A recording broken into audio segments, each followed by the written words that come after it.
ប៉ុនមកភ័យ6នេះជាឆ្នាំមីចាមកមីភ្លើង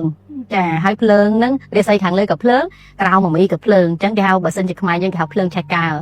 ចាភ្លើងឆៃកាលដល់ពេលឆ្នាំមកមីក៏ភ្លើងហើយយក9នេះក៏ភ្លើងអញ្ចឹងភ្លើងបូកនឹងភ្លើងគឺវានឹងផ្ទុះខ្លាំងហើយអញ្ចឹងបញ្ហាដែលធំវានឹងមានបញ្ហាភ្លើងឆេះគឺគេហៅថាភ្លើងឆៃកាលហ្នឹងភ្លើងឆៃកាលអាចបណ្ដាលមកពីការឆេះព្រៃអាចបណ្ដាលមកពីការផ្ទុះអាវុធធនធ្ងន់ឬក៏មានបញ្ហាសង្គ្រាមចាអញ្ចឹងក្នុងនេះចំណុចនេះខ្ញុំក៏បានទៅសេច្បាស់ដែរពីពាក់ព័ន្ធនឹងផលប៉ះពាល់ធ្ងន់ទៅលើប្រទេសណាមួយហ្នឹងគឺខ្ញុំមានបានណូតនៅក្នុងសៀវភៅនេះដែរប៉ុន្តែប្រទេសដែលប៉ះពាល់ខ្លាំងហ្នឹងគឺរុស្ស៊ីចានៅរុស្ស៊ីយើងអាចមើលនៅក្នុងសៀវភៅនេះនៅពណ៌ទី42ចាក្នុងនេះគឺខ្ញុំមានដាក់នៅក្នុងโซนប្រទេសជូតហើយនិងប្រទេសម៉ូមីដែលប៉ះខ្លាំងចឹងនៅក្នុងហ្នឹងគឺមានរុស្ស៊ី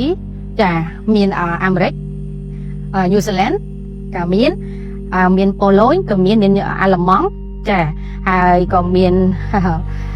ខាងប៉ែកអឺរ៉ុបច្រើនចានៅក្នុងនេះមានច្រើនប្រទេសហ្នឹងតែអញ្ចឹងហើយដោយសារយើងអត់ចង់ឲ្យមានបញ្ហាខ្លះក៏បាក់ទឹកចិត្តបាទនិយាយចេះប៉ុន្តែបើសិនជាករណីយើងដឹងមុនយើងព្យាយាមការពារទៅជាពិសេសបងប្អូនខ្មែរដែលនៅប៉ែកអឺរ៉ុបដែលបានរស់នៅអាមេរិកឬក៏រស់នៅរុស្ស៊ីឬនៅរស់នៅញូហ្សេឡង់ក៏ត្រូវដែរប្រយ័ត្នខ្លួនដែរចានៅក្នុងឆ្នាំថ្មីនេះអញ្ចឹងប្រយ័ត្នលើផ្នែកសេដ្ឋកិច្ចឬក៏ភូមិសាស្ត្រអ្វីដែលយើងត្រូវប្រយ័ត្នខ្លាំងគឺនៅក្នុង2026នេះនឹងសង្គ្រាមចាសង្គ្រាមចាជាពិសេសនៅខាងរុស្ស៊ីក៏ប៉ះខ្លាំងដែរចាហើយអាមេរិកក៏ប៉ះខ្លាំងដែរប៉ុន្តែអ្វីដែលយើងជាងធូរចិត្តហ្នឹងគឺកម្ពុជាយើងអត់បាននៅក្នុងโซนជូតឬโซนមីទេចាបាទអញ្ចឹងកន្លែងហ្នឹងមួយគឺយើងរៀងធូរចិត្តតិចបាទចាហើយអ្វីដែលចំណុចសំខាន់មួយទៀតគឺពាក់ព័ន្ធនឹងសុខភាពនៅក្នុងឆ្នាំថ្មីអញ្ចឹងសុខភាពក្នុងឆ្នាំថ្មីហ្នឹងគឺផលប៉ះពាល់ពាក់ព័ន្ធនឹងការស្ទះសរសៃឈាមដាច់សរសៃឈាមឬការកាំងដាច់ដូងឬក៏មានបញ្ហាឈឺត្រចៀកចា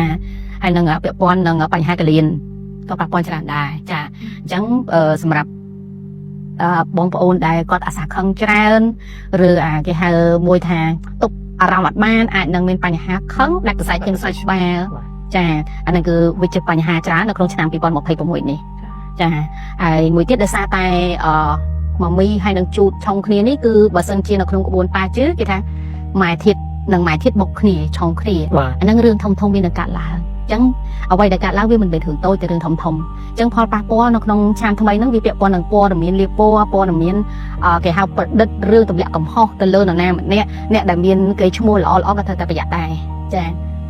ហ្នឹងគឺ2026គឺការមានថាព័ត៌មានលាព័ថាព័ត៌មានប្រឌិតបំផ្លាញកិត្តិយស